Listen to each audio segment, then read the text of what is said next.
খাম্বা তারেকের উন্নতি, সন্ধ্যার পর মোমবাতি।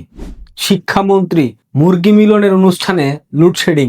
শাহ মা উবায়েদ অর্থাৎ হাদি উবায়েদের বক্তব্য চলাকালীন একটা অনুষ্ঠানে লোডশেডিং। চমৎকার না? বাংলাদেশের দুইটা মন্ত্রী, প্রভাবশালী মন্ত্রীর অনুষ্ঠানে লোডশেডিং চলছে, তারপরেও সরকারের মন্ত্রীরা নির্লজ্জের মতো মিথ্যাচার করে যাচ্ছে। বাংলাদেশে লোডশেডিং হচ্ছে না। 10 ঘন্টার ব্যবধানে দেশের ইতিহাসে লোডশেডিং এর সর্বোচ্চ রেকর্ড করে ফেলেছে বর্তমান বিএনপি সরকার। 18 ঘন্টা বিদ্যুৎ থাকছে না। লোডশেডিং এর কারণে বরফময় ঘাটে আটকে আছে শত শত ইলিশের ট্রলার। রুমিন ফারহানার ভাষায় বলতেই হয়, খাম্বা মন্ত্রী, খাম্বা প্রতিমন্ত্রী এরা 2001 থেকে 2006 সাল বাংলাদেশকে ডুবিয়েছিল অন্ধকারে, বিএনপিকে ডুবিয়েছিল অন্ধকারে, আবারও তাদেরকেই বিদ্যুৎ জ্বালানি মন্ত্রী বানানো হয়েছে। টুকাই টুকু আছে না একটা, এদের মতো জোকাররা বাংলাদেশের মন্ত্রী পরিষদের মন্ত্রী। আর এরা মন্ত্রী হলে 2001 থেকে 2006 সাল বাঙালি দেখেছে বাংলাদেশের পরিস্থিতি কি হয়। আবারও সেই একই ঘটনার পুনরাবৃত্তি বাংলাদেশের মানুষ দেখতে পাচ্ছে, কিন্তু কারো কোনো ভ্রুক্ষেপ নাই। মন্ত্রীর বক্তব্য দেখেন, জ্বালানি সরবরাহ করতে যে অর্থের যোগান সেটি আমাদের হাতে নেই। আপনাদের বোঝা উচিত আমরা মধ্যবিত্ত পরিবার, আমরা সেই পরিবারের মতো সবকিছু ম্যানেজ করার চেষ্টা করছি। আনিন্দ ইসলাম অমিত, বিদ্যুৎ ও জ্বালানি প্রতিমন্ত্রী। আচ্ছা, আমাকে একটা কথা বলেন, 2024 সালের 5 আগস্টের সরকার পরিবর্তনের পর বঙ্গবন্ধু কন্যা শেখ হাসিনা ভারতে জীবন রক্ষার জন্য চলে গিয়েছেন। বাংলাদেশের সামরিক বাহিনীর সদস্যরা ওনাকে ভারতে সসম্মানে রেখে এসেছে, তাই তো? বঙ্গবন্ধু কন্যা শেখ হাসিনা কি সাথে করে বিদ্যুতের মেগাওয়াট নিয়ে গেছেন? বঙ্গবন্ধু কন্যা কি সাথে করে বিদ্যুৎ কেন্দ্রগুলোকে নিয়ে গেছেন? যান নাই। তাহলে বিদ্যুতের ঘাটতি কেন হলো? ডক্টর ইউনূসের সরকার থাকাকালীন, অর্থাৎ অন্তর্বর্তীকালীন সরকার থাকাকালীনও বিদ্যুতের এত সংকট বাংলাদেশে আমরা দেখি নাই। কারণ বিদ্যুৎ সেক্টরে লুটপাটটা হয়তোবা তারা কম করেছে, একটা সেক্টর তারা পজিটিভ রেখেছিল। কিন্তু বিএনপি 2026-এর 12 ফেব্রুয়ারি নির্বাচনের পর থেকে বাংলাদেশে লোডশেডিং এর যেই ইতিহাস তারা দেখাচ্ছে, এটা দেখার পর কারো বোঝার বাকি আছে? এরা যত মিথ্যাচার করুক, যত কথাই বলুক যে বাংলাদেশে লুটপাট হচ্ছে না, বাংলাদেশে বিদ্যুতের যে সেক্টরটা, এই সেক্টরটা চুষে খাচ্ছে না। তারেক রহমান, আপনার বাপে কয়টা বিদ্যুৎ কেন্দ্র বাংলাদেশে বানিয়েছিল? আপনার মা কয়টা বিদ্যুৎ কেন্দ্র বাংলাদেশে বানিয়েছিল? আপনি কোন সাহসে 41টা বিদ্যুৎ কেন্দ্র বন্ধ করে দিয়েছেন? কোন সাহসে? মানে আপনাকে এই সাহসটা কে দিয়েছে? আপনি বাংলাদেশের প্রধানমন্ত্রী হয়েছেন, কিভাবে হয়েছেন, কেমনে হয়েছেন, কাদের কাছে মুচলেকা দিয়ে হয়েছেন আমরা জানি না? বাংলাদেশের মানুষ কি জানে না, বোঝে না? আপনি কোন ধৃষ্টতায় বাংলাদেশের 41টা রানিং বিদ্যুৎ কেন্দ্র বন্ধ করে দিয়ে বাংলাদেশে লোডশেডিং এর একটা ইতিহাস স্থাপন করছেন? আপনার আব্বা আম্মা দুজনে মিলে 41টা বিদ্যুৎ কেন্দ্র বানাতে পেরেছে? ক্ষমতায় তো কম দিন ছিলেন না, অনেক দিন ছিলেন। 2001 থেকে 2006 বাংলাদেশের মানুষ তো দেখেছে কিভাবে বাংলাদেশের মানুষকে অন্ধকারে রাখা হয়। আপনি টক শোতে গিয়ে বলেছিলেন একই সাথে শপিং মল, একই সাথে বাসাবাড়ি, একই সাথে শিল্প কারখানায় বিদ্যুৎ দেওয়া সম্ভব না, কেউ দিতে পারবে না। বঙ্গবন্ধু কন্যা শেখ হাসিনা 2008 সালের নির্বাচনের পর ক্ষমতায় এসে বিদ্যুতের গ্যাসের ঘাটতি মিটিয়েছিলেন না? উনি কিভাবে পেরেছিলেন? কারণ উনার ভিশনারি নেতৃত্ব গুণ আছে, উনি সবকিছু ম্যানেজ করতে পারতেন। উনাকে ক্রাইসিস ম্যানেজার বলা হতো, ক্রাইসিস ম্যানেজমেন্ট উনি চমৎকার ভাবে পারতেন। আপনি সেটা পারবেন না তো। আপনার শিক্ষাগত যোগ্যতা কি? ইন্টার পাস হয়ে প্রধানমন্ত্রী হয়েছেন। পৃথিবীর কোন দেশে ইন্টার পাস প্রধানমন্ত্রী আছে এই মুহূর্তে, এই 21শ শতাব্দীতে এসে? নাই তো। আপনার বাপ এবং মাকে কবর থেকে টেনে তুলে এনে 15 বছরের ক্ষমতা বঙ্গবন্ধু কন্যার মতো করে যদি দেওয়া হয় লিখে, তারপরেও কয়টা বিদ্যুৎ কেন্দ্র বানাতে পারবে আপনার পিতামাতা?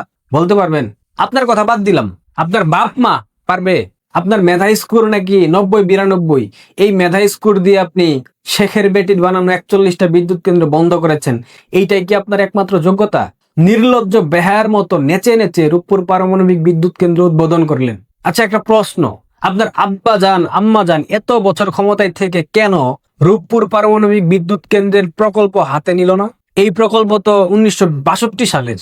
তখন জমি অধিগ্রহণ করেও প্রকল্পটা পূর্ব পাকিস্তান থেকে সরিয়ে পশ্চিম পাকিস্তানে নিয়ে গিয়েছিল পাকিস্তানি জালিমের বাচ্চারা। এরপর 1973 সালে বঙ্গবন্ধু রাশিয়ার সাথে আলোচনা শুরু করেছিলেন রূপপুর বিদ্যুৎ কেন্দ্রের বিষয় নিয়ে। তারপর বঙ্গবন্ধুকে হত্যা করে মার্কিন যুক্তরাষ্ট্র ক্ষমতায় বসালো দেশদ্রোহী গাদ্দার পাকিস্তানি বীজ মেজর জিয়াকে। সেই দেশদ্রোহী কেন বঙ্গবন্ধুর রূপপুর প্রকল্পের ফাইল বন্ধ করে দিয়েছিল? পাকিস্তানের সমকক্ষ হয়ে যাওয়ার ভয়ে, নাকি অন্য কোনো বিষয়? এই প্রশ্নের উত্তর দিতে পারবেন জনাব তারেক রহমান? পাকিস্তানের প্রতি এত প্রেম আপনাদের, যদি প্রেম নাই থাকতো তবে কেন আপনার পিতা সেই ফাইল চিরতরে বন্ধ করে দিয়েছিল, যেটা পরবর্তীতে বিএনপি ক্ষমতায় আসার পরেও আর ওপেন হয়নি? শেখের বেটির মতো ঘাওড়া ছাড়া সেটা কখনোই কেউ ওপেন করতে পারতো না, কখনো ওপেন হতো না, তৈরিও হতো না। রূপপুর পারমাণবিক বিদ্যুৎ কেন্দ্র, যেই পারমাণবিক বিদ্যুৎ কেন্দ্রের মধ্য দিয়ে বাংলাদেশ কোথায় গিয়ে ঠেকেছে বিশ্ব দরবারে, সেটা কি আপনি জানেন? আপনি বোঝেন? আপনার সেই মেধা আছে, সেই যোগ্যতা আছে? দেশে টোটাল 137টা বিদ্যুৎ কেন্দ্র, এর মধ্যে 100টার বেশি বিদ্যুৎ কেন্দ্র বানিয়েছেন বঙ্গবন্ধু কন্যা শেখ হাসিনা। কি বলবো আপনাদের? আপনাদের তো লজ্জা থাকা উচিত, তাই না? 2008 সালে বাংলাদেশে বিদ্যুতের চাহিদা ছিল 7,000 মেগাওয়াট, উৎপাদন সক্ষমতা ছিল 5,170 মেগাওয়াট, আর প্রকৃত উৎপাদন ছিল 3,800 মেগাওয়াট। 2024 সালে বাংলাদেশের বিদ্যুতের চাহিদা বেড়ে দাঁড়িয়েছে 18,000 থেকে 20,000 মেগাওয়াট, উৎপাদন সক্ষমতা হয়েছে 31,000 মেগাওয়াট। রূপপুর বিদ্যুৎ কেন্দ্র ধরলে সেটা 33,000 মেগাওয়াটে উত্তীর্ণ হয় এবং প্রকৃত উৎপাদন হয়েছে 18,000 মেগাওয়াট। এখানে তিনটা বিষয় যে বললাম, তিনটাই গুরুত্বপূর্ণ। প্রথমত, একটা দেশে বিদ্যুতের চাহিদা 3 গুণের বেশি হওয়া মানে কি? এর মানে হলো ব্যক্তিগত এবং পারিবারিক পর্যায়ে বিদ্যুতের ব্যবহার বাড়ার পাশাপাশি এই দেশে কলকারখানা বৃদ্ধি পেয়েছে, অর্থাৎ ব্যবসা বাণিজ্য বৃদ্ধি পেয়েছে, উৎপাদন বৃদ্ধি পেয়েছে, কর্মসংস্থান বেড়েছে, আর এটাই একটা দেশের সমৃদ্ধির গুরুত্বপূর্ণ ইন্ডিকেটর। দ্বিতীয়ত, চাহিদার সমান্তরালে বিদ্যুৎ উৎপাদন সক্ষমতা বাড়ানো, আর সেটা বাড়াতে পারাই হচ্ছে হেডম, যেটা বঙ্গবন্ধু কন্যা শেখ হাসিনা দেখিয়ে গেছেন। তারেক রহমান, যেটা আপনার 8 পাস আম্মা জান একটানা 50 বছর দিলেও পারতো না, আপনি যে কি পারবেন, কতটুকু আপনার সক্ষমতা, সেটা বাংলাদেশের মানুষ ইতিমধ্যেই বুঝে গেছে। 6 মাসে আপনি বুঝিয়ে দিয়েছেন। তৃতীয় বিষয়টা সব থেকে গুরুত্বপূর্ণ, কারণ এটা নিয়ে অনেক বুদ্ধিজীবী সমালোচনা করে, সেটা হলো উৎপাদন সক্ষমতার সাথে প্রকৃত উৎপাদনের ব্যবধান কিংবা দূরত্ব। পৃথিবীর প্রত্যেকটা দেশে উৎপাদন সক্ষমতার সাথে প্রকৃত উৎপাদনের একটা পার্থক্য থাকে। আমরা খুব দ্রুত বিকাশ ঘটাতে গিয়ে আমাদের এই ব্যবধানটা একটু বেশি করে ফেলেছি। বাংলাদেশের ক্ষেত্রে হয়েছিল, সেটা নিশ্চয়ই কমিয়ে আনা যেত, এটা নিয়ে সমালোচনার সুযোগ আছে। কিন্তু আপনারা একটা সাজানো দেশকে সর্বনাশের দ্বার প্রান্তে নিয়ে গেছেন। 41টা বিদ্যুৎ কেন্দ্র বন্ধ হয়ে গেছে, এটা খামখেয়ালি কথা না। দেশে 9,000 কলকারখানা বন্ধ হয়ে গেছে চিরতরে, এটাও স্বাভাবিক কোনো বিষয় নয়। 40 লাখের বেশি মানুষ নতুন করে বাংলাদেশে বেকার হয়েছে, এটা কি খুব সহজ মনে হচ্ছে? প্রান্তিক এবং মধ্যবিত্ত মানুষের যে কিভাবে দিন কাটছে, আপনার মতো লুটেরা, আপনার মতো বাটপার, আপনার মতো টাউট, আপনার মতো চিটার, আপনার দলের নেতাকর্মীরা টের পাচ্ছে না। আপনার দলের তৃণমূলের নেতাকর্মীরা আপনার উপর বিরক্ত, আপনি কি সেটা জানেন? এই জাতি, নির্বোধ জাতি হয়তো বা পুরোপুরি বুঝতে পারবে না আপনারা জাতির কি কি ক্ষতি করেছেন, কিন্তু একদিন যখন বুঝবে, সেদিন পা ধরে আপনাকে না পেলে আপনার মেয়েকে, আপনার মেয়েকে না পেলে আপনার স্ত্রীকে পা ধরে টান মেরে লিখে রাখতে পারেন। একটা দেশকে সার্বিকভাবে পেছনে ফেলে দেওয়ার জন্য যা যা ষড়যন্ত্র করার দরকার, প্রত্যেকটা ষড়যন্ত্র করেছেন। 41টা বিদ্যুৎ কেন্দ্র বন্ধ করে দিয়ে বাংলাদেশের মানুষকে অন্ধকারে ডুবিয়ে দিয়েছেন। আপনার কত বড় সাহস! কোনো হুমকি ধামকি দিচ্ছেন, এটা রিয়েলিটি। উনি কিভাবে 41টা বিদ্যুৎ কেন্দ্র বন্ধ করে দেন? ওনাকে কে এই রাইটস দিয়েছে? বাংলাদেশের মানুষকে ওনাকে বলেছে 41টা বিদ্যুৎ কেন্দ্র বন্ধ করে দিতে হবে? কবে শুনবেন রূপপুর পারমাণবিক বিদ্যুৎ কেন্দ্র বন্ধ হয়ে গেছে? অলরেডি উদ্বোধনের পর 100 বার মনে হয় বন্ধ হয়ে গেছে। কিছু বলার নাই আসলে। বাংলাদেশটা একটা লুটেরা শ্রেণীর হাতে চলে গেছে। এই লুটেরারা লুটে পুটে খাচ্ছে বিদ্যুৎ সেক্টরটাকে। এই টোকাইটুকু কিভাবে লুটপাট করতেছে আপনাদের কোনো আইডিয়াও নাই। এইরকম বিষয় আপনারা প্রত্যাশা করেন? বাংলাদেশের মানুষের সুখে খাইতে ভূতে গিলাইছিল না, সুখে খাইতে ভূতে গিলাইছে, এখন ভূতের মা ধরছে, জাপটায়া ধৈর্য একদম মনে করেন যে করে দিছে।